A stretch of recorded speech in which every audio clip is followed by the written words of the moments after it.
taking your design, if you don't already have it in a crest shape or some sort of filled in shape or something to do where you can place your text in it, this will give you an idea of how you can place your text within a variety of different crest shapes. We've done stuff like this before. You're taking text and you're putting it on a path to fit in an area. I just want to make sure you've got plenty of practice, and I'll show you some other little techniques that go into creating this. Here's how the document is set up. Let's put that out of the way. You've got 4 separate areas. I'll zoom back out. So 4 little designs, 1, 2, 3, and 4. Each one has a little preview of what it should look like at the very top. So you preview what the text should be and how it should flow along your area. All of these use the same font. I believe I use whatever the default Minion or Myriad Pro is, and it's up to you to determine the size of it and the spacing of it to get it to fit. Let me just show you a few things to think about whenever you create these. First off, if it's straight across text, that's the easiest. But if it's got something where it's following along the path, that's where it's going to be a little bit difficult to create something. So if I was to do this first one, of course I want graphic design. I've got little bullet points or little circles to follow in there. Let's see if we can make it fit. Click once. By the way, if you don't know how to type a bullet point, it's option 8. Oops. All caps. G-R-A. Graphic design space bullet point. There we are. We're using Myriad. No, I'm going to be using the solid bold from there. So that was the easy part for setting that up. Of course, we need to make. How do you resize the text box versus resize the text in the text box? Okay, so notice when I created this one, I'll do it again.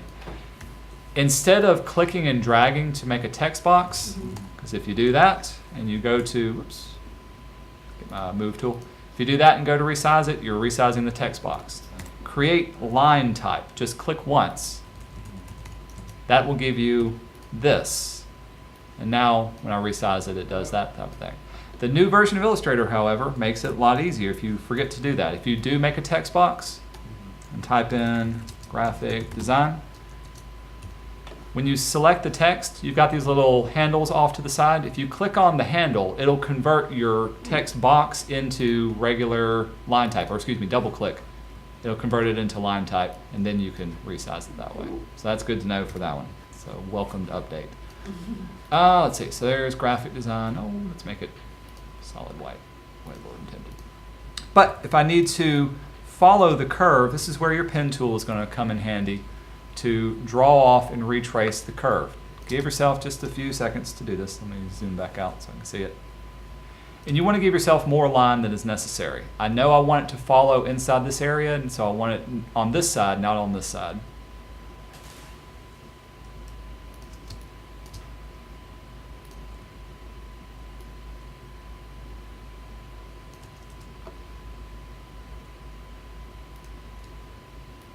You can always go back and readjust your line. But just draw it off that easy. Grab your type tool.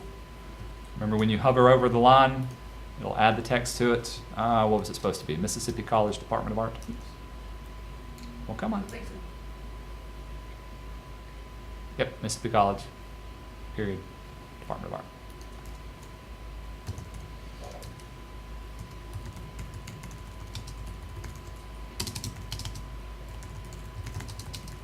All right. Now it's simply a matter of getting it to be the right size. You can match this particular font size. So if this one is 28 points, what happens if I make this 28 points? That's pretty good. You can center it up. Or if I need to stretch it out even farther, this is where you start adjusting your tracking and kerning of your characters. If I adjust the tracking of it, it'll push all the characters out, and it'll wrap very nicely around this one. Pretty cool.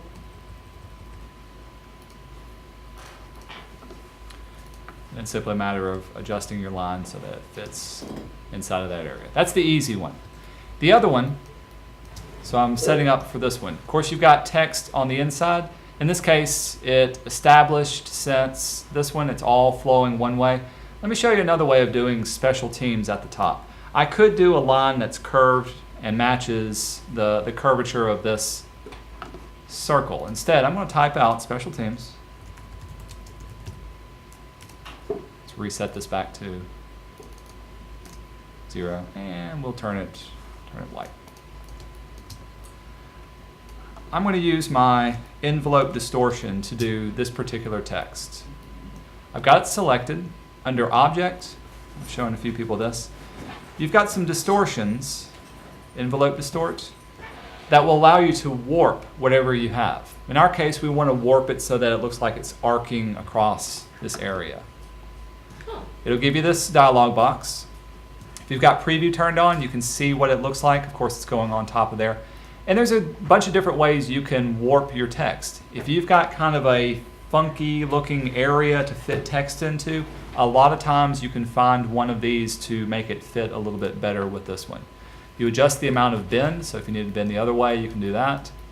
And you can also do a horizontal and vertical distortion that'll make one side bigger or smaller. I usually don't mess with those too often. If I say OK, I can move it down, put it into place.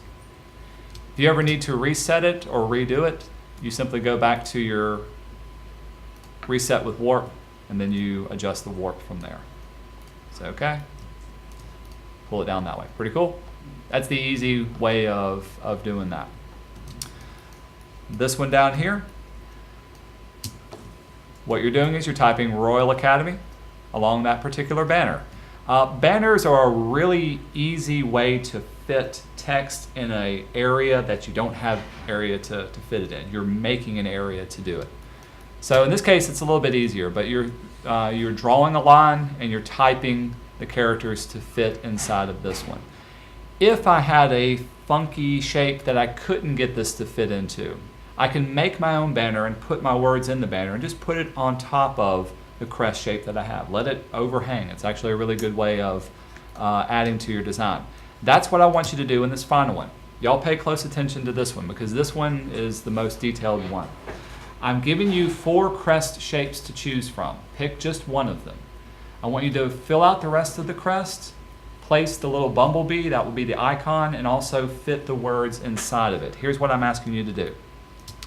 Let's say I liked, we'll choose this middle crest. We'll make it larger. Here's how I've got this crest created. I've only given you half of the design, so we need to duplicate it and flip it over to the other side. Here's a quick way of doing that. One of the transformations you can make is a reflection. In the dialog box, especially if I turn on preview, we're going to flip it horizontally or reflect it horizontally. Rather than just saying OK and flipping this one, you can make a copy of it. So when I say copy, now I've got 2 of them side by side. Okay? Another great tool that was very welcome is being able to join 2 things together. There's a whole totally devoted tool to doing this. We can bring them close together till the points meet. They're not meeting perfectly down here. Actually, that's okay for now. The new tool that lets you join things together, if you don't remember it, is Join Tool. With this one, it works like a brush. You can select objects, paint into that area, and now those 2 points are fused together. Even works the same down at the bottom. If I was to convert this to outlines, I'll even zoom in so I can see those 2 points. Notice how they're not together. If I use my join tool, go over it, joins them both together that way. Makes it a lot easier. Pretty cool? So that's how you can quickly, easily join and get your whole crest together. You don't have to redraw anything. It's already done for you. So as opposed to using that like join command, that Correct. actually predicts Yes, what is. yes. That you tell it specifically what you want to join together. So like if you're using your pencil tool, y'all bear with me for a second. I just want to. I drew a bunch of lines like this. I can tell it where I want it to join together. Give me my join tool. Join those 2 together. Oh, come on. Are you going to do it? Okay. It has its limits. Okay. If that's the case and you got a bunch of broken lines, I would do what you're suggesting, Matt. Go to Object, Path, and then join those paths together, and it'll do the same thing. Cool? Everybody just learned something? Yep. Okay. Continuing on. So here's what I want you to do with the rest of it. You've got this. You can make it whatever color you want. You don't have to keep it green. Green was just to showcase what I got. The B needs to be prominently in there. I will let you move the colors if you want to. You can move him around. And I want you to design a banner that fits the word beekeeper inside of it. So a banner needs to be designed, and it needs to be long enough or wide enough to fit the word beekeeper inside. The other words, 2015 Morton Farms, needs to be inside of the crest somewhere. So let's redo my bee color just so I can see what he, ooh, that doesn't look good. A little bit better. So there's that. If I wanted to design a banner, there's a couple of things I can do. Y'all know what I mean by a banner, right? Especially if you had to research it. Oh, not banner MC. Ha! I wanted to Google the word banner. It could be very simple, so that would be more of a simple one. These are very simple. They can have, you can put gradients in if you want to. They can be a little bit more complex to it. It'd be very fancy, very complex. Some way of having a banner to it. Here's how I would do my banner. Let's even use the warp distortion that I had. I'm going to use my rectangle tool, draw off a rectangle, go up to Object, Envelope Distort. Let's warp it. So now I've got a warping banner. Hey, if I wanted to maybe do like a little flag type shape, could do that in there. If I really wanted to get fancy and I thought ahead of time, I can go ahead and put my type inside of this. Let's do beekeeper. There's no space in that either. Let my text fill the area.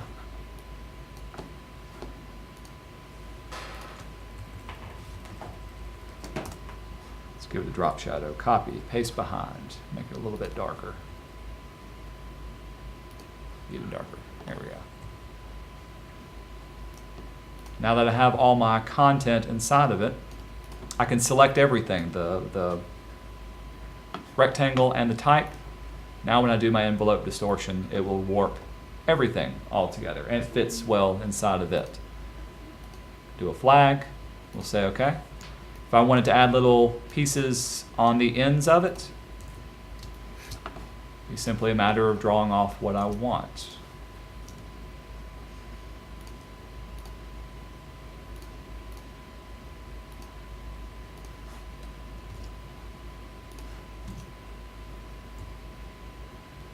Let's connect them up.